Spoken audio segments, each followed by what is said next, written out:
Ahora, volvamos a Cerrón porque en este momento ya es un secreto a voces que el gobierno protege a Vladimir Cerrón. Nadie lo está buscando. Eso es algo que la policía tiene prohibido si quiere intentarlo y ya vimos caer la cabeza de un comandante general por esa razón. Por supuesto, eso es algo que una vez en el Club Departamental Apurímac en un almuerzo, la señora Marcela Saldarriaga nos contó a un grupo muy pequeño reducido que cómo habían planeado para llegar al poder y quién al final iba a subir la presidencia. La idea de Perú Libre y de Cerrón era que ponerlo a Pedro Castillo en la cabeza, a la señora Dina Boluarte, que se conocen hace muchísimos años, y Cerrón iba a ir atrás por la paridad. Lo iban a hacer caer al señor Pedro Castillo Terrones, la señora Dina Boluarte iba a dar un paso al costado y el que iba a subir a la presidencia iba a ser Cerrón. ¿Ese era el plan? Ese era el plan, sino ¿Desde el cuándo? plan de la campaña, o sea, de mucho antes de la campaña. Pero se fue abajo porque lo inhabilitaron a Cerrón y solo se quedó el primer plan, solo Pedro Castillo y Dina Boluarte. Yo sé que usted le guarda simpatía, cariño a Pedro Castillo. Usted sabe que yo no. Sin embargo, lo que acaba de decir podría explicarnos por qué Cerrón elige a un cuadro tan difícil. Porque está claro para todos, opositores y adeptos, que él no estaba listo para ser presidente. Pero era la decisión del voto popular, ganó por una mayoría, Beto. ¿Te gusta? No, pero la decisión de ponerlo fue de Cerrón y me está diciendo esta noche que pusieron a un personaje que era frágil para poder revertirlo, correcto. Y no lo pudieron hacer. O sea, el plan que Cerrón tenía para él le funcionó a Dina. Así es. El enroque fue con Dina, no fue con él. Cuando usted dio una entrevista la semana pasada, Cerrón lo llamó soplón. Bueno, es el vocablo que se utiliza mucho los camaradas, ¿no? Los camaradas utilizan mucho esa frase para... ¿Y usted es camarada o no? No, para nada. Yo no soy izquierdista, ni comunista, ni nada. O sea, es antifujimorista como doctrina. Por un tema personal, nada más. Ya, está por eso, pero está contra el fujimorismo, pero ¿a favor de qué está? Del pueblo. ¿O solo está en contra? Solo en contra, nada más. Nada más. No, a favor del pueblo sí, pero ¿a favor de qué, digamos, qué ideología abraza? No, mi ideología... ¿En qué parte del espectro político se ubica? No soy político, Beto. Esta es una entrevista política, usted está hablando de política. No soy político, ¿me entiendes? O sea, no puedo direccionar algo mío como un político. Pero ¿cuál es su preferencia ideológica? Centro.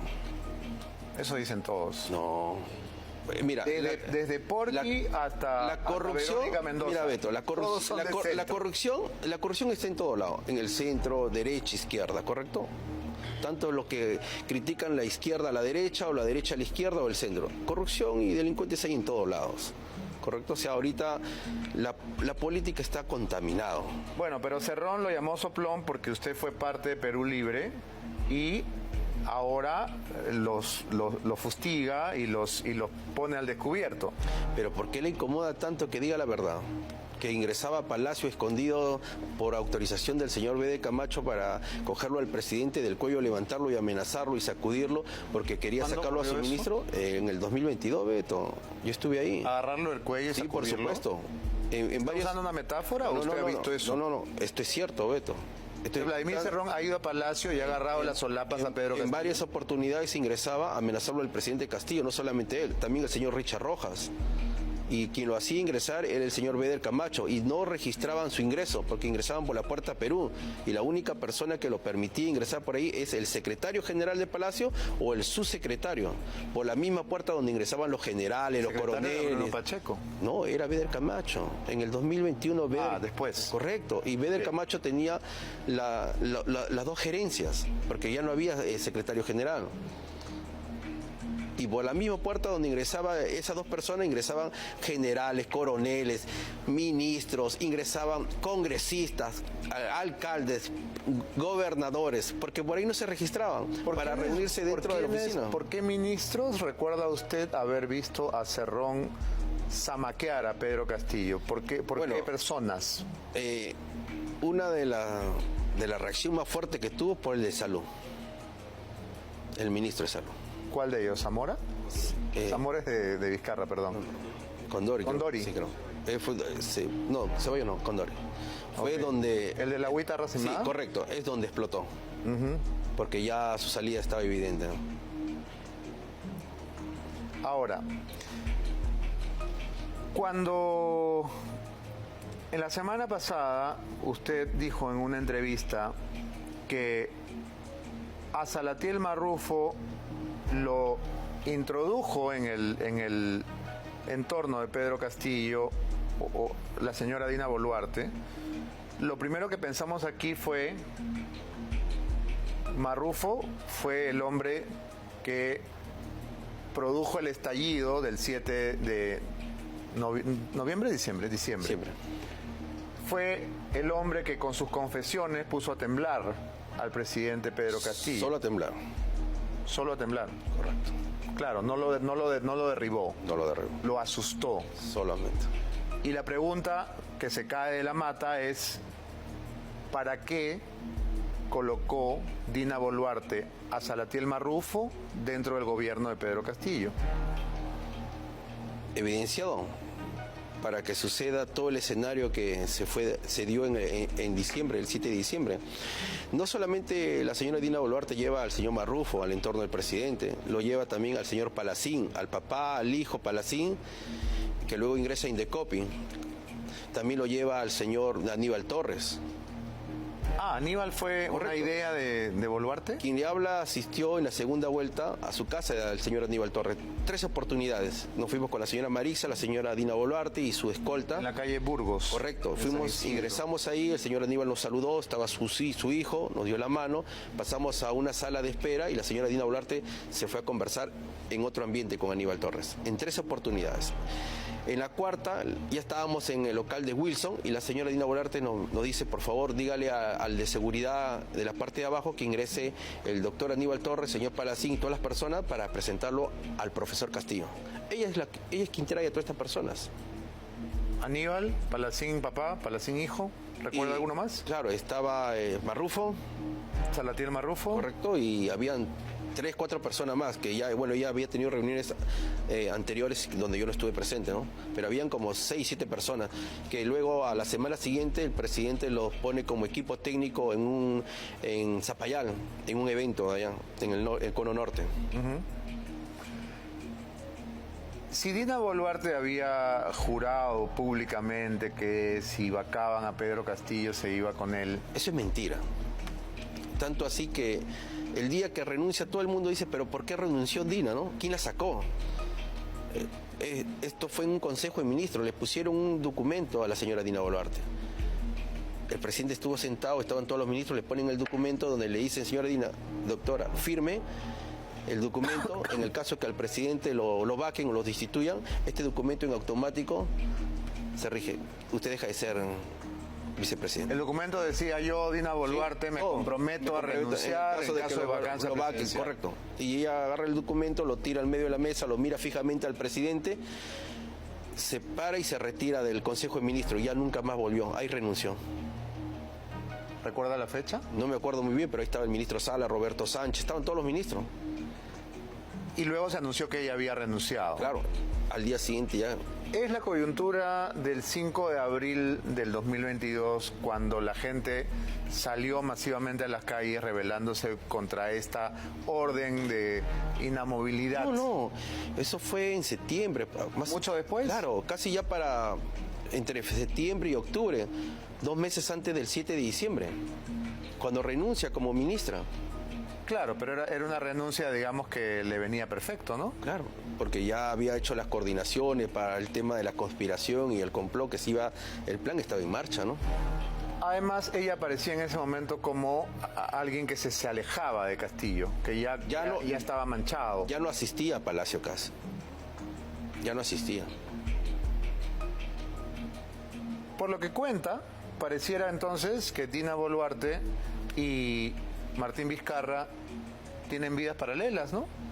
Los casos son bastante parecidos.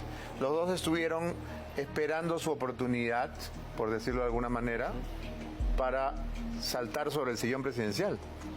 Está evidenciado, ¿no? Al presidente se lo puso en auto a fines de septiembre en Loreto, que la señora Dina Boluarte ya se había reunido con varios congresistas, asesores, que ya le había ofrecido distintos ministerios. ¿Con quiénes? Con varios congresistas. ¿Recuerda algunos? De la bancada de Perú Libre, de los congresistas de los maestros. ¿Y qué dijo Castillo? Se puso triste. Fue el 24 de septiembre, el día de mi cumpleaños, cuando agachó la cabeza y me dijo, entonces ya no hay nada que hacer. No hay nada que hacer, presidente, ya nos han dicho que hasta diciembre nomás acaba todo. Estábamos en una sala reunidos todos y yo le dije, presidente, hasta diciembre nomás acaba todo el gobierno. ¿Ustedes en septiembre sabían que todo se acababa en el 24 de septiembre, el día de mi cumpleaños, pasamos en Loreto, en Iquitos. Y ese día llegó la información de inteligencia de DINI, se le dijo al presidente que hasta diciembre nomás. ¿Pero qué significaba se acaba todo? ¿Qué guillotina les iba a caer? Bueno, iban a empujarlo al presidente al precipicio, ¿no? O sea, o iba a haber un golpe de Estado, o una vacancia, o una destitución. Pero si el presidente estaba asegurado con los niños de Acción Popular y con todos los votos que evitaban la vacancia. Eso era mentira. Tenían los votos para la vacancia. ¿Sí los tenían? Sí lo tenían. Ya el grupo de Dina, Otárola, toda su gente, su hermano, ya habían coordinado con varios congresistas. ¿Por qué fue necesario entonces que Salatiel Marrufo saliera a hablar en la comisión? Porque el mismo día. Se necesitaba una motivación para que el presidente mismo caiga por su propia cuenta. ¿Una motivación o un susto? Un susto y una motivación, ¿no? Un susto de lo que el señor Marrufo declaraba ante el Congreso. Pero Marrufo dijo haberle dado dinero a Pedro Castillo. No directamente en su mano.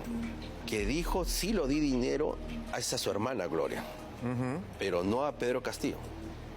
Y entonces en el momento en que Marrufo declara esto, ¿qué pasa en la familia Castillo? En ese momento estaban en Palacio, el presidente, el ministro, la premier y algunas personas en el interior, en el despacho presidencial, ¿correcto? Estaba Betsy Chávez, que era la premier, y Aníbal Torres también. Pero todavía no se leía el documento. Habían varias personas, el ministro de Defensa y otras personas más. El presidente todavía no tenía el ánimo de leer ese documento, porque obviamente el presidente no había hecho ese documento. ¿Quién lo escribió? El señor Aníbal Torres. ¿Le consta? Sí. Y sin embargo está libre. Sin embargo está libre, eso es lo que me parece extraño, ¿no? Y ese documento se modificó en residencia, en un alacto, no en la computadora de Palacio, por eso la Fiscalía nunca encontró nada. Cuando la hermana de Pedro Castillo es mencionada, ¿qué hace ella? ¿Cuál es su reacción? De susto, de miedo. Por favor, pensaba que ya la policía iba a ir a capturarla, ¿no? ¿Y qué hace? Bueno, de Palacio recibe una llamada. ¿Quién? Algunas personas que estuvieron justo en el despacho presidencial, que salen de esas dos personas. Entra una llamada de su hermana. Llaman a estas dos personas de despacho presidencial a su hermana, diciéndole que el presidente no quiere leer ese documento. Para que lo convenza. Le dicen, y si usted no le dice al presidente que lee ese documento, la van a ir a capturar. Está yendo la Fiscalía y la policía a capturarla por las declaraciones del señor Marrufo. ¿Y ella llama al presidente? Ella llama a su hermano. ¿Y? Y el presidente lo lee. Lee el documento porque le dice, si no lees el documento me van a detener. Y la única manera de paralizar esta detención es que si la detienen a la fiscal de la Nación. Por eso el presidente dice detener a la fiscal de la Nación. Y comienza a temblar su mano y su rostro se desencaja porque él pensaba que ya la estaban deteniendo a su hermana. Pensaba que la fiscal de la Nación había ordenado esa detención. Esa detención. ¿Y eso no era cierto? No era cierto. Por supuesto que no. Impresionante lo que nos cuenta.